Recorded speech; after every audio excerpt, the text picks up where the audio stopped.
Hello friends and welcome back to my English class. आज जो chapter हम पढ़ रहे हैं, अ विजिट टू ओरछा, हमने अपने पिछले सेशन में पढ़ना स्टार्ट किया था। हमने देखा था इस चैप्टर में कि कुछ स्कूल के बच्चे हैं जो कि ओरछा की विजिट करके आए हैं, ओरछा जाके आए हैं, और क्लास में उनके बहुत सारी जो है क्यूरियोसिटीज हैं, बहुत सारे सवाल हैं जो वो अपने टीचर को पूछना चाहते हैं। उनके टीचर आते हैं तो सब बच्चे एक साथ कई सारे सवाल अपने टीचर से पूछते हैं। तो अब उनके टीचर जो है उन बच्चों को क्या जवाब देते हैं, आइए आज के सेशन में इस पढ़ते हैं हम। तो जैसे ही बच्चों के टीचर जो कि मिस्टर शाह हैं, वो क्लास में आते हैं और पूछते हैं कि तुम लोग को क्या सवाल पूछने हैं मुझसे, तो सब बच्चे अपने अपने सवाल लेके वहां पे शुरू हो जाते हैं। रमेश पूछता है कि which are the two rivers we saw at Orchha, Orchha में जो दो नदियां देखी थी वो कौन सी हैं। शोभा पूछती है कि व्हाट इज छतरी, छतरी क्या है। और आसमा पूछती है कि what is the meaning of cenotaph, कि सेंटाफ का मीनिंग क्या होता है।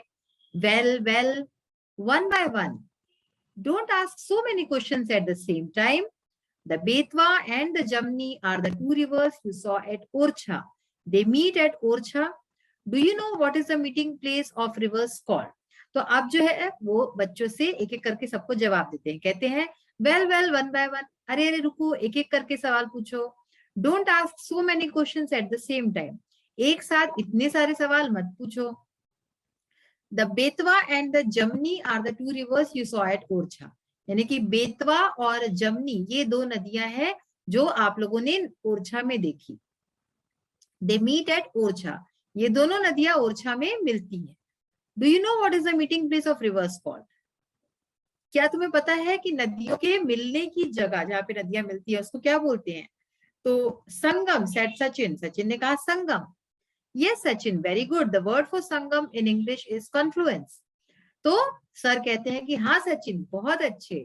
और word for Sangam in English, Sangam इस शब्द के लिए इंग्लिश में जो शब्द है उसको कहते हैं confluence. Can you tell me name of a place where three rivers meet? Ask the teacher. तो टीचर ने पूछा, क्या तुम मुझे उस जगह का नाम बता सकते हो? Tell me the name of a place, है ना, उस जगह का नाम बता सकते हो वेयर थ्री रिवर्स मीट, जहां तीन नदियां मिलती हैं। The Ganga, the Jamuna and the Saraswati meet at Allahabad, answered Sachin. तो सचिन ने जवाब दिया कि गंगा, जमुना और सरस्वती ये तीनों नदियां इलाहाबाद में मिलती हैं। Yes, the meeting place of these rivers in Allahabad is called Sangam. तो उन्होंने बताया कि हाँ, meeting place of these rivers in Allahabad is called Sangam, यानी कि इन तीनों नदियों के मिलने की जगह जो है इलाहाबाद में, जो जिस जगह पे मिलती है उसको बोलते हैं Sangam. Can we see the river Saraswati there? Asked mister Shah. अब जो मिस्टर शाह थे, यानी कि जो टीचर थे, उन्होंने अपना अगला सवाल पूछा कि क्या हम सरस्वती नदी जो है वो हम देख सकते हैं वहां पे? No sir, it's hidden, said Sachin. तो सचिन ने कहा नहीं सर, वो हिडन है, यानी कि वो छिपी हुई है। हिडन का मतलब छिपी हुई। Teacher, what is the meaning of a cenotaph? Asma asked again. अब आसमा ने फिर से पूछा। आसमा ने एक जगह पे लिखा हुआ देखा था बोर्ड पे ये शब्द, तो उसको बहुत ज्यादा कौतूहल हो रहा था, क्यूरियोसिटी हो रही थी कि इसका मीनिंग क्या होता है। तो वो ये पूछती है सर से कि teacher, what is the meaning of cenotaph? Centaf is a monument built in memory of soldiers, sailors or others who died in some far away places. तो अब सर उनको बताना शुरू करते हैं और कहते हैं कि सेंटाफ एक मॉन्यूमेंट है ना, एक स्मारक होता है, built in memory of soldiers, जो कि बनाया जाता है याद में किसके? सोल्जर्स के, यानी कि सैनिकों के, सेलर्स यानी नाविकों के, या और कोई भी हो सकता है, who died in some far away places, जो कि कहीं दूर दराज में जिसकी मृत्यु हुई हो। The Chhatris that you saw are monuments built in memory of the Bundela kings and members of their family, Mr. Shah explained. तो मिस्टर शाह ने एक्सप्लेन किया, उनको समझाया विस्तृत रूप से कि छतरी जो ओरछा में है, that you saw are the monuments, छतरी जो आपने देखी वो मॉन्यूमेंट्स है, वो स्मारक है, built in memory of the Bundela kings, जो कि बुंदेला राजाओं की याद में बनाई गई है, and members of their family, तो बुंदेला राजाओं के और उनके परिवार के सदस्यों के याद में बनाई गई हैं। तो ये वो छतरी है। Sir, who were the Bundela Kings? Asked Mohan. अब मोहन ने सवाल पूछा कि सर बुंदेला राजा कौन थे? The Bundelas were the kings who made Orchha their capital in the 16th century, said Mr. Shah.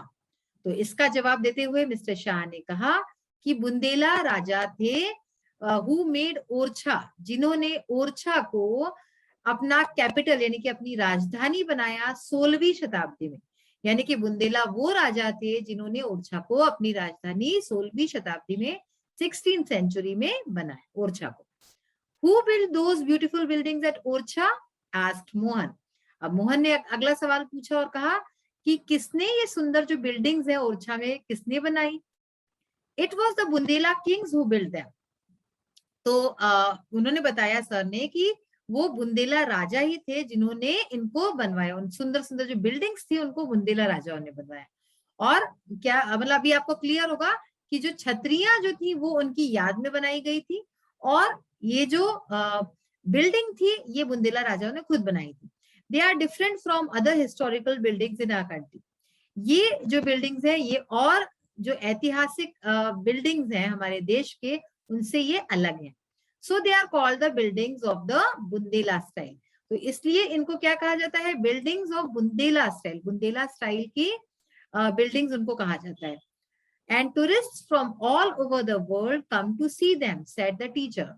और पूरे विश्व से जो है टूरिस्ट आते हैं, यात्री आते हैं, यानी कि जो पर्यटक, जो हिंदी में शब्द है पर्यटक, पर्यटक आते हैं इस जगह को देखने, said the teacher, ऐसा टीचर ने कहा। Sir, we have seen some wonderful paintings on the walls, said Savita. Savita ने कहा कि सर हमने कुछ बहुत ही सुंदर पेंटिंग्स देखी हैं, चित्रकारी देखी दीवारों पर। Yes, the walls of every building in Orcha are decorated with paintings. तो सर कहते हैं कि हाँ, जितनी भी दीवारें हैं ओरछा की बिल्डिंग में वो सब सुंदर पेंटिंग से सजाई गई हैं। They are called murals. उनको murals कहा जाता है। In the 16th and 17th centuries, the mural work reached a great height in India. तो 16वीं और 17वीं शताब्दी में जो मूरल वर्क है यानी कि जो पेंटिंग का काम है ये अपनी बहुत ही ऊंचाइयों पर था भारत में। तो बच्चों आज हम इतना ही पढ़ेंगे, आगे के चैप्टर में क्या कहा गया है ये हम अपने अगले सेशन में पढ़ेंगे। आइए अब इसी चैप्टर से जुड़ी कुछ और चीजें हैं, एक्सरसाइजेस हैं, उनको देखते हैं। तो आज हम ग्रामर से रिलेटेड एक बहुत ही इंपॉर्टेंट एक्सरसाइज पढ़ने वाले हैं बच्चों, इसको बहुत ही ध्यान से पढ़िए। इसमें हमें क्या करना है? Rewrite the following sentences in indirect form. Direct form से इनडायरेक्ट फॉर्म में हमें चेंज करना है, कन्वर्ट करना है सेंटेंसेस को। क्या क्या चीजें इसमें हम ध्यान देने वाली होती है, जैसे जैसे हम करेंगे आपको समझाती जाऊंगी। देखिए, he said to me what are you doing, यानी कि उसने मुझसे कहा तुम क्या कर रहे हो।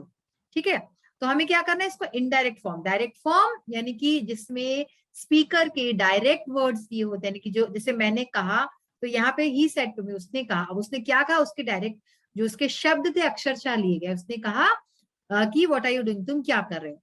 अब जो हम इनडायरेक्ट फॉर्म में करेंगे तो हम कहते हैं ना कि अरे उसने तो मुझसे ऐसे कहा था कि तुम यहाँ क्यों जा रहे हो, इस तरह से। He asked me what I was doing. तो यहाँ पे देखिए कॉमा, इन्वर्टेड कॉमा हट गए, ठीक है ना। He said to me की जगह asked me। यहाँ पे हम आज जितने भी देखेंगे सेंटेंसेस सब में क्वेश्चंस पूछे गए हैं और क्वेश्चंस में हम अक्सर asked ये शब्द का यूज करते हैं। ठीक है, तो said to की जगह asked हो गया। He asked me what I was doing। तो यहाँ पे you ये किसके लिए लगाया गया है? मी के लिए, यानी कि मेरे लिए। तो यहाँ पे इसलिए you की जगह I हो जाएगा। He asked me what I was doing। उसने मुझसे पूछा कि मैं क्या कर रहा था। और एक चीज जो इसमें ध्यान देने वाली है, what are you doing, तो ये हमारा प्रेजेंट टेंस में है। ठीक है, इसको हम पास्ट टेंस में कर देते हैं। ठीक, तो ये कुछ मेन चीजें हैं जो ध्यान देने वाली होती हैं। ज्योति said to the boy where do you live। ज्योति ने लड़के से कहा तुम कहाँ रहते हो। तो ये हमारा प्रेजेंट टेंस में again Jyoti asked the boy, again question है, ज्योति asked the boy where he lived।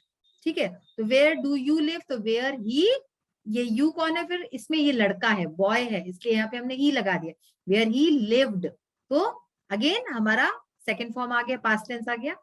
Seema said to her son where are you going। सीमा ने बेटे से कहा तुम कहाँ जा रहे हो।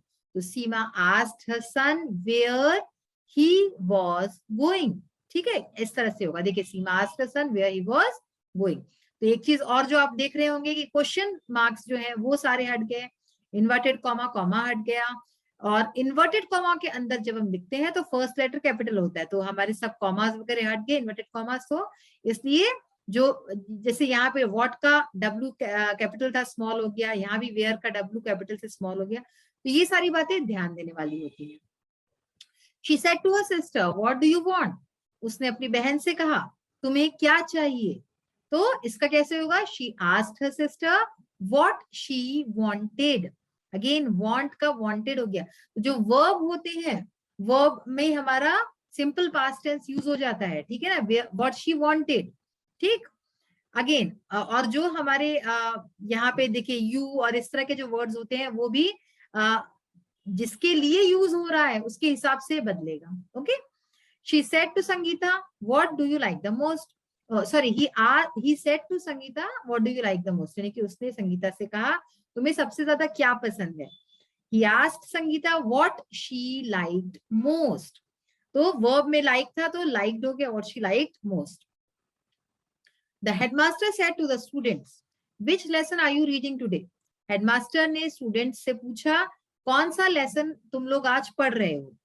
The headmaster asked the students, ठीक है, यहां तक तो समझ में आ गई बात। Which lesson are you reading today? Which lesson were, R की जगह हो गया were, U की जगह हो गया they, क्योंकि students हैं, ठीक है ना, तो इसलिए they। Which lesson were they reading वैसे के वैसा रहा, और today, टुडे का हो गया दैट डे। ये जब हम चेंजेस करते हैं तो ये सारे चेंजेस हमारे ध्यान देने वाले होते हैं, टुडे का that day. The landlady said to the student when will you be back from Bhopal. Landlady यानी कि मकान मालकिन ने स्टूडेंट से, छात्र से पूछा कि तुम भोपाल से वापस कब आओगे। The landlady asked the student when he would be back from Bhopal, ठीक है, when he would be back, will you की जगह he would be back from Bhopal. The students said to the teacher, when shall we visit Van Vihar. Students ने teacher से पूछा कि हम one विहार कब जाएंगे, कब सैर करेंगे। The students asked the teacher when they would, अब ये we कौन है यहाँ पे, स्टूडेंट्स है, when they would visit Van विहार।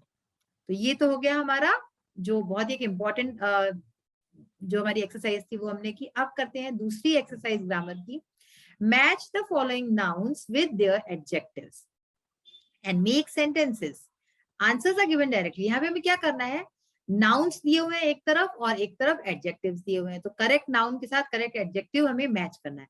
यहाँ आपकी सुविधा के लिए डायरेक्टली मैंने आंसर सामने लिखे हुए हैं। तो देखिए नाउन और एडजेक्टिव। नाउन क्या है, गुडनेस यानी कि अच्छाई, है ना, और एडजेक्टिव है गुड यानी अच्छा। नाउन है हेल्प यानी कि मदद, और एडजेक्टिव है हेल्पफुल यानी कि मददगार, है ना, कोई है जो मदद करता है। स्किल, नाउन है स्किल, स्किल यानी कि हमें जो कोई खासियत होती है, कोई जो हम कर सकते हैं ऐसा, और एडजेक्टिव है स्किलफुल।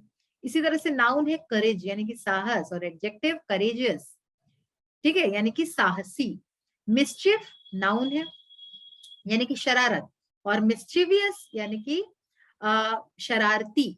और लेबर नाउन हो गया, लेबर यानी कि जो हम मेहनत करते हैं, और एडजेक्टिव है लेबोरियस यानी कि जो मेहनती होता है, इसको लेबोरियस कहते हैं। अब देखिए इस जो हमारी एक्सरसाइज हमने की है इसमें एक और एक्सरसाइज है इसी के साथ जुड़ी हुई, मेक सेंटेंसेस की। हमें इन सारे वर्ड्स के सेंटेंसेस बनाने हैं। तो सेंटेंसेस किस तरह से बनाने हैं ये हम अपनी अगले सेशन में देखेंगे। आज का सेशन हम यही फिनिश करते हैं, और अगले सेशन में जो ये चैप्टर है ये कंक्लूड करेंगे, उसको हमने पूरा हम पढ़ लेंगे, समझ लेंगे, और साथ में ही और एक्सरसाइज देखेंगे। आज का सेशन यही फिनिश करती हूँ, नेक्स्ट सेशन में फिर से मिलेंगे। तब तक के लिए bye, have a nice day, thank you, take care of yourself.